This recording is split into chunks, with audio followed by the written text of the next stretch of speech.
édition 2018. Double anniversaire pour les 100 ans de l'armistice 1918 et le centenaire de l'aéropostale. Ainsi, Toulouse devient à ce titre le deuxième grand meeting français après celui de la Ferté-Alais en région parisienne.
Emilio et Daniel, un couple extraordinaire avec ses avions. Ils renouent avec ces acrobates du ciel des années 20 qui faisaient des acrobaties en prenant des risques considérables. Aujourd'hui, après de longues tractations et autorisations, ces conquérants du ciel évoluent à près de 150 km/h et à seulement 300 mètres au-dessus du sol. Je pense que c'est le plus beau loisir du monde. C'est un shoot d'adrénaline de grimper sur les ailes pendant le vol. C'est comme des montagnes russes. Non, c'est encore mieux. En fait, marcher sur les ailes pendant que mon mari pilote l'avion, c'est très romantique.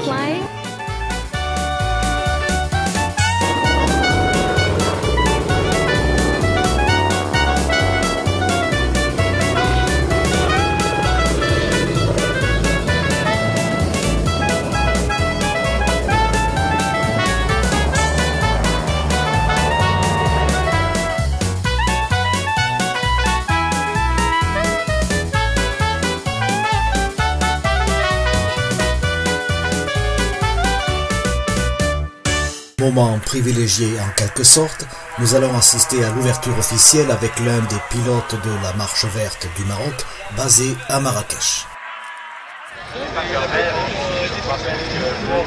Je suis en présence du lieutenant-colonel de cette patrouille de la Marche verte. Bonjour, moi c'est le lieutenant-colonel Mostafa Dabani, pilote dans la patrouille marocaine Marche verte. La Marche verte, pourquoi ce titre, pourquoi ce nom?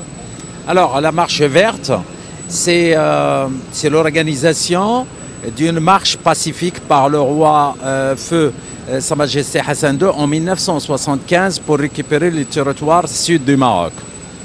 C'est ça la Marche verte. Et en commémoration avec cet grand événement, on a baptisé la patrouille marocaine du nom Marche verte. Vous évoluez donc depuis combien de temps? Et vous-même? La patrouille a commencé en 1984, qui a évolué au départ sur les AS-202 et après 1986, ça a évolué sur des caps et le nombre ça a augmenté au fur et à mesure jusqu'à 88 où il a évolué avec 8 avions des CAP 232. Alors là, vous venez d'évoluer dans le ciel de Toulouse. Je suppose que cela fait très longtemps que vous n'étiez pas venu en France. Ça fait pas très longtemps parce qu'il y a 2 ans, on était à Muret, juste à côté. Et là, on est à Toulouse pour le meeting des étoiles et des ailes. Et ça nous fait plaisir d'être ici dans la région. Les gens ils sont accueillants, le public il est aéronautique, c'est la ville de l'aéronautique et on est très content d'évoluer ici. Pour vous, bien sûr, venir à Toulouse, c'est à vol d'oiseau. Marrakech, c'est quoi, 1h30? Non, c'est un peu plus parce qu'on est des petits avions quand même. C'est pas comme les avions de transport ou les avions de chasse. Ils sont construits justement uniquement pour la voltige. Donc on est obligé de venir par étapes de Marrakech à Toulouse. On s'est posé à Murcia en Espagne et après de Murcia on est venu directement ici. Vous faites des numéros acrobatiques, on va dire uniques au monde, puisque vous êtes attaché par un filin. Oui, c'est les cordes, c'est le caractéristique, c'est l'exercice qui caractérise la patrouille marocaine marche verte parce qu'il décolle avec des cordes, les avions attachés depuis le décollage jusqu'à l'exécution de 4 exercices et après les pilotes ils cassent volontairement pour poursuivre des éclatements et continuer la présentation de la marche verte du Maroc. Alors pour réaliser ceci, j'imagine qu'il y a des heures d'entraînement, parce que vous devez en casser quand même des cordes au départ, non? Oui, bien sûr, parce que c'est pas toujours visible. Les conditions météorologiques parfois ils sont très difficiles. Il y a une forte turbulence, il y a du vent de travers, il y a le niveau d'entraînement parce que les jeunes pilotes quand ils commencent, ils ont du mal à tenir à la corde tout le vol, mais au fur et à mesure, on maîtrise pour garder les avions attachés et les cordes correctes jusqu'à la volontaire. Alors vous savez que dans le public français, notamment toulousain, il y a 2 patrouilles qui sont admirées. C'est bien sûr notre patrouille de France et puis aussi vous, la Marche Verte, parce que vous êtes assez extraordinaire. Merci beaucoup. C'est vrai, nous aussi, on aime la patrouille de France. On les croise assez souvent dans les meetings. On a des relations amicales, fraternelles et historiques entre les patrouilles. Et ça nous fait plaisir d'évoluer avec eux et se rencontrer et l'échange des idées, des exercices, de l'expérience, ainsi de suite. Comme on dit chez vous, choukran. Choukran bzaf. Merci beaucoup.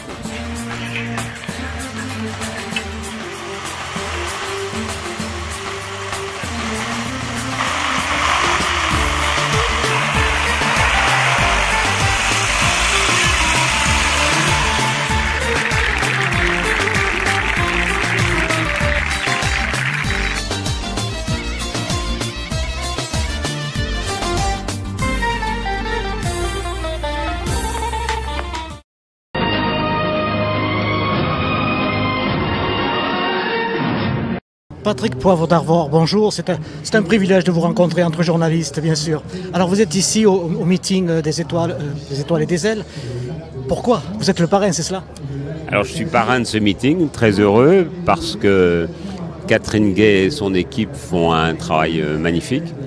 Et puis parce que ça permet à tous ces jeunes qu'on voit, là, que vous avez filmés, de faire entrer dans leur imaginaire des passions qui vont peut-être rester à vie et qui vont d'ailleurs peut-être un jour les pousser à s'engager dans l'armée ou à piloter, à voler. Donc ça, je trouve que c'est une très belle mission éducative, très utile. Et puis par ailleurs, on rend hommage dans ce meeting à 2 moments très importants à mes yeux et dans mon cœur. D'abord, c'est le centenaire de l'armistice de la Première Guerre mondiale. Et donc là, on se rappelle qu'il y a des tas d'aviateurs qui ont perdu leur vie pour nous aider à garder la nôtre. Et ce que ces aviateurs ont fait, c'est phénoménal. Il se trouve que mon grand-père, le colonel Castelin, a fait partie de ces aviateurs et que dans la famille, il était vécu comme un héros, bien sûr. Et puis, il y a un deuxième acte d'héroïsme, une deuxième page d'héroïsme qui a été écrite par les pionniers de l'aéropostale. Et là, Saint-Exupéry, Mermoz, Guillaumet, Dora et bien d'autres, ce sont des personnages que j'adore. J'ai écrit avec mon frère un livre sur eux, Courrier de nuit, il y a une petite quinzaine d'années. Puis il y a 2 ans, j'ai écrit un livre spécifiquement sur Saint-Exupéry, qui s'appelle Saint-Exupéry, le cartable aux souvenirs. et je rapporte mon rapport à Syntex. Est-ce que par rapport à votre collègue et confrère Michel Drucker, vous aimeriez voler à bord avec peut-être ou la Marche Verte ou la Patrouille de France? Peut-être l'avez-vous déjà fait?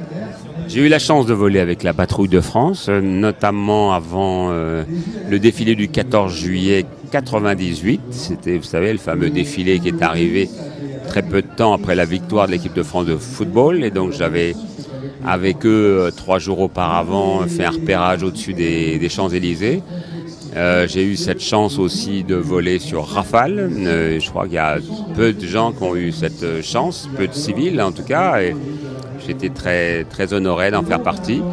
Et voilà, dès que c'est possible, je me lance toujours dans toutes ces aventures-là. Écoutez, je vous remercie beaucoup. Et puis, bon vol peut-être. Merci, au revoir.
Un moment privilégié.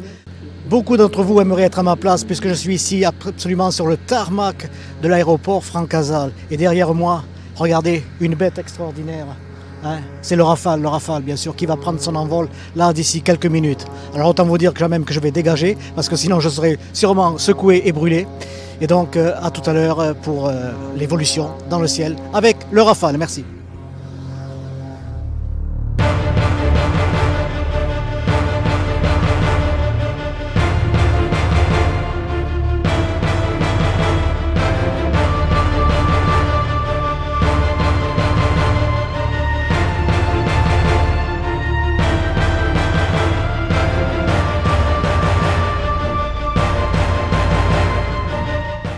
Babouk, je suis pilote présentateur du Rafale que vous allez voir évoluer dans le ciel toulousain tout à l'heure.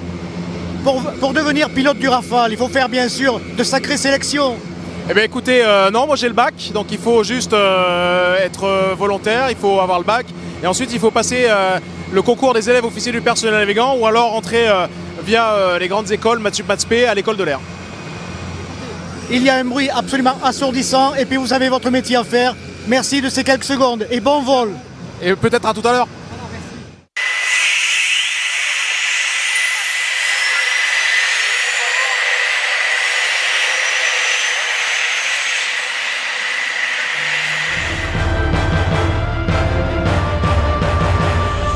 Il ne faut pas qu'il change quoi que ce soit, qu'il ne pense pas au public, qu'il ne pense pas au général, qu'il ne pense à rien d'autre qu'à faire au mieux pour son vol en toute sécurité.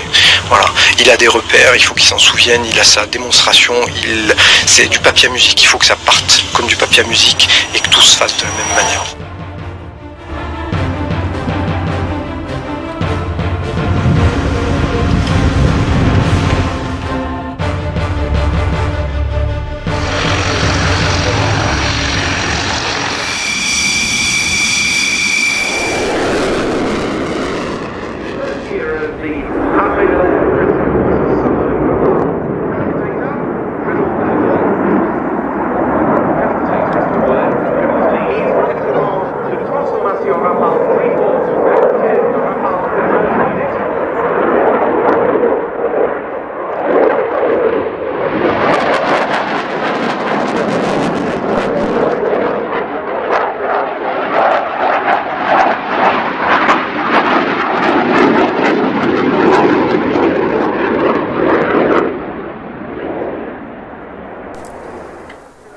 cours de la sélection, Sébastien a mis son corps à rude épreuve. Dernier exercice de respiration pour apprendre à bien contracter les muscles. 1, 2, 3, souffle relâché. 1, 2, 3, souffle relâché. Stop. Le capitaine va encaisser des accélérations brutales. Allez, manœuvre. La centrifugeuse est lancée à pleine vitesse et les accélérations peuvent monter jusqu'à 9 G, soit 9 fois le poids de son corps. À cette puissance, le cœur bat moins vite, le sang a du mal à circuler et le cerveau est moins bien irrigué. Un véritable calvaire pour les pilotes les plus téméraires. Général, capitaine Ativel, le Rafale sur le display, à vos ordres. Félicitations à tous pour cette belle démonstration. Merci mon général. C'était carré, ça avait la pêche. Aujourd'hui je suis en train de vivre mon rêve, mais ça fait quelques années que je le vis, puisque je pense le vivre depuis que j'ai été breveté pilote de chasse. Maintenant je suis en train d'aborder une autre phase, une autre partie du métier, un autre aspect du métier de pilote de chasse, qui est la représentation.